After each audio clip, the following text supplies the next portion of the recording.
Things fall apart, the story of Okonkwo.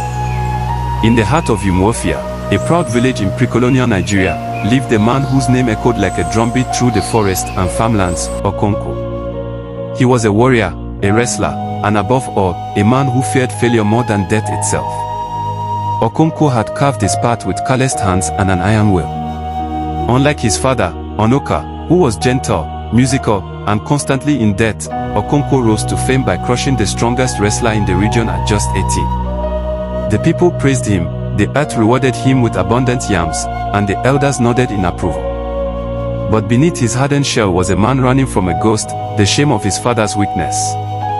To Okonkwo, strength meant never showing emotion, never backing down, and never questioning tradition. He had 3 wives, many children, and a fierce temper that could shake the walls of his obi. Yet, his greatest enemy was not in the village but within himself.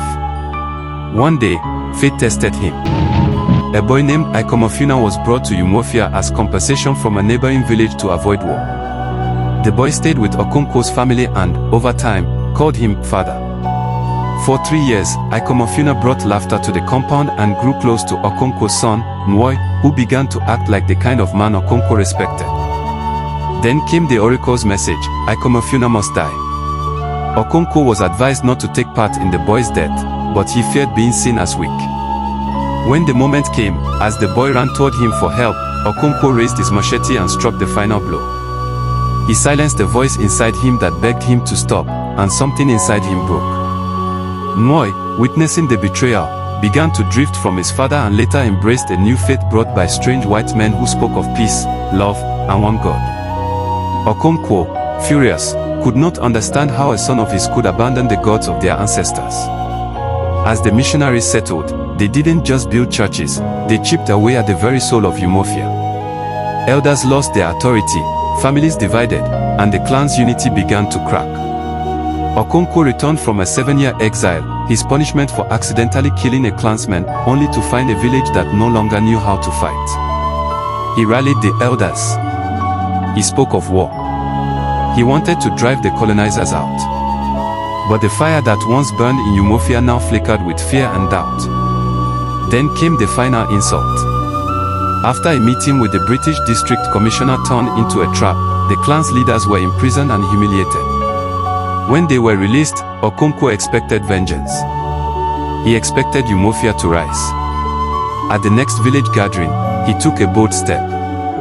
A messenger of the white government arrived to break up the meeting, and Okonkwo, without hesitation, struck him down with his machete. But instead of cheering, the crowd stepped back. No one followed him.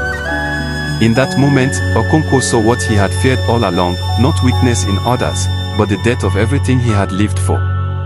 The next morning, he was found hanging from a tree, his lifeless body swinging gently in the breeze. A man who had once stood tall among his people had died in a manner so shameful that his clansmen couldn't even bury him. Okonkwo's story is not just a tragedy, it is a warning and a reflection. It speaks of the danger of unbending pride, the pain of change, and the collision between tradition and transformation. In trying to hold his word together, Okonkwo became the very thing he feared, broken, alone, and forgotten by the very culture he fought to protect. And so, in a land where once everything stood strong, things fell apart.